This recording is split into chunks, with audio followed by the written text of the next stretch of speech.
और mission BJP के लिए मेरी बहुत बहुत शुभकामनाएं। भारतीय जनता पार्टी की विचारधारा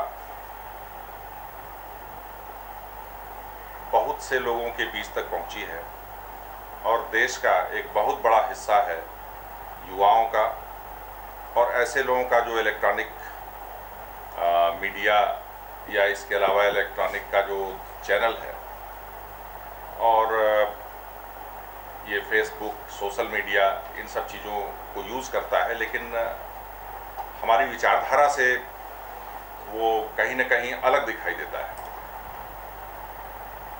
राष्ट्र के लिए भारतीय जनता पार्टी क्या सोचती है, यहाँ के गांव के लिए, गरीब के लिए, मजदूर के लिए और अंतर्राष्ट्रीय स्तर पर भारतीय जनता पार्टी भारत को किस परिदृश्य में देखना चाहती है, ये एक आम आदमी तक और ऐसे लोग जो भारत के भावी कर्णधार हैं उन तक पहुंचाना, ये बहुत बड़ा कार्य है और मिशन बीजेपी ने इस कार्य को अपने हाथों में लिया है। मैं समझता हूं कि ये राष्ट्रहित के लिए बहुत बड़ा काम है। आज की स्थिति देखें तो भारत जहां खड़ा है अंतर्राष्ट्रीय परिप्रेक्ष्य में, वो बहुत ही दयनीय स्थिति है। कुछ दिन पहले ब्रिक्स के सम्मेलन में हमारे प्रधानमंत्री को साउथ अफ्रीका के प्रधानमंत्री ने मिलने का समय नहीं दिया, जबकि चीन और रूस के प्रधानमंत्रियों से वो मिले। ये हमारी कूटनीतिक असफलता है। साउथ ईस्ट एशिया, भारत के चारों ओर के देश, ये सब जहां भी आप निगाह डालें हमारी कूटनीतिक असफलता सामने दिखाई देती है। भारतीय जनता पार्टी इसको बर्दाश्त करने की स्थिति में नहीं है।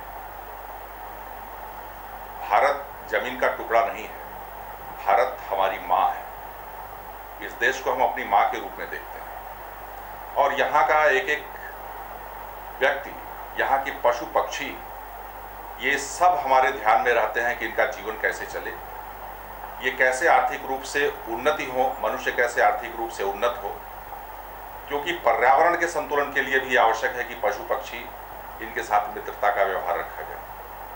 उनका जीवन चलेगा तो हमारा जीवन चलेगा। आज जैसे मैंने अभी चर्चा शुरू की अंतर्राष्ट्रीय परिदृश्य में भारत की, और राष्ट्र के अंदर की स्थिति भी बहुत खराब है। आर्थिक रूप से हम कितने पिछड़ते जा रहे हैं। कुछ दिन पहले भारत के राष्ट्रपति ने जब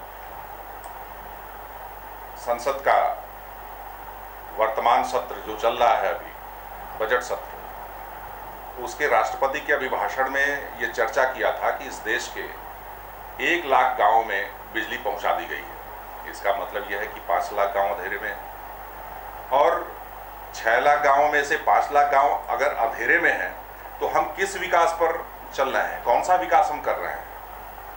देश के पास ऊर्जा नहीं है तो यहाँ का ऊर्जावान युवा इस देश को आगे कैसे बढ़ा पाएगा, अपने हाथों और शरीर की शक्ति को कैसे उसका उपयोग कर पाएगा। आज चीन में 24 घंटे बिजली है पूरे देश में और वहाँ का 70% से ज़्यादा सामान हमारे यहाँ बाजारों में अटा पड़ा हुआ है। योजना आयोग इस पर चिंता व्यक्त करता है, लेकिन चिंता व्यक्त करने से क्या होगा। इस तरह की योजना बननी चाहिए कि हमारे गांव-गांव में उद्योग लगें, छोटे छोटे उद्योग लगें, उनकी मार्केटिंग की व्यवस्था सरकार द्वारा हो। जो उद्योगों में काम कर रहे हैं गरीब लोग, उनको आर्थिक लाभ मिले, उनको उनके उत्पाद का सही कीमत मिले उनके यहाँ गांव में पहुंचकर, उनके यहाँ नगर में पहुंचकर, और उनका माल बिके। भारत एक बहुत बड़ा कंज्यूमर राष्ट्र के रूप में दुनिया भर में देखा जा रहा है।